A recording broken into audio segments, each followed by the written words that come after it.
Hi అండి. అందరికీ నమస్కారం. Welcome to my channel. ఈ వీడియోలో ఏపీ ప్రభుత్వ ఉద్యోగ పెన్షనర్లకు పెండింగ్ బిల్లుల చెల్లింపులు 12 సమాన వాయిదాల్లో మార్చి 31 చివరి గడువు తేదీ.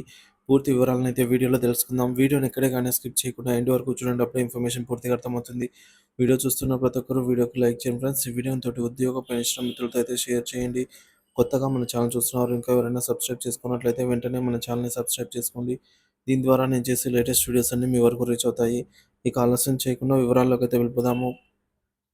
ఫ్రెండ్స్, ఈ విషయానికి వచ్చినట్లయితే ఆంధ్రప్రదేశ్ రాష్ట్ర బడ్జెట్‌ను అసెంబ్లీలో ప్రవేశపెట్టిన సందర్భంగా ఏపీ సీపీఎస్ ఎంప్లాయీస్ అసోసియేషన్ అధ్యక్ష, ప్రధాన కార్యదర్శులు తీవ్ర అసంతృప్తి వ్యక్తం చేశారు. బడ్జెట్ కేటాయింపుల్లో ఉద్యోగులకు రావాల్సిన కరువు భత్యం మరియు జీతాల సవరణ కమిషన్ పీఆర్సీ అండి బకాయిల గురించి ప్రస్తావించకపోవడాన్ని తీవ్రంగా ఖండించారు. ఈ సందర్భంగా అసోసియేషన్ అధ్యక్షులు శ్రీ బాజీ పఠాన్ మరియు ప్రధాన కార్యదర్శి కర్మి రాజేశ్వరరావు ఒక పత్రికా ప్రకటన విడుదల చేశారు. అందులో వారు మాట్లాడుతూ సిపిఎస్ ఉద్యోగులకు ప్రభుత్వం జారీ చేసిన జీవో ప్రకారంగా 12 వాయిదాలలో బకాయిలు చెల్లించాల్సి ఉండగా ఆ గడువును మార్చి 2020 నాటికే ముగిసిందని గుర్తు చేశారు.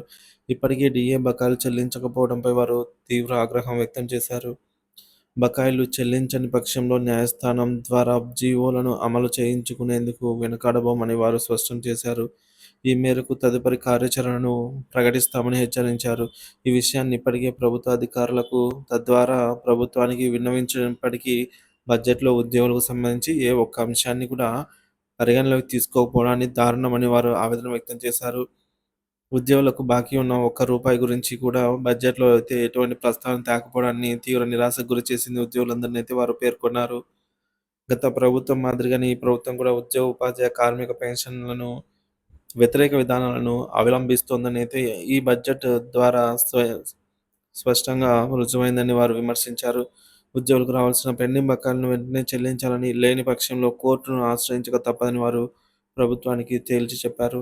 ఈ విషయంలో ప్రభుత్వం తక్షణమే స్పందించి తగిన చర్యలు తీసుకోవాలని కూడా వారు ఈ సందర్భంగా డిమాండ్ చేశారు.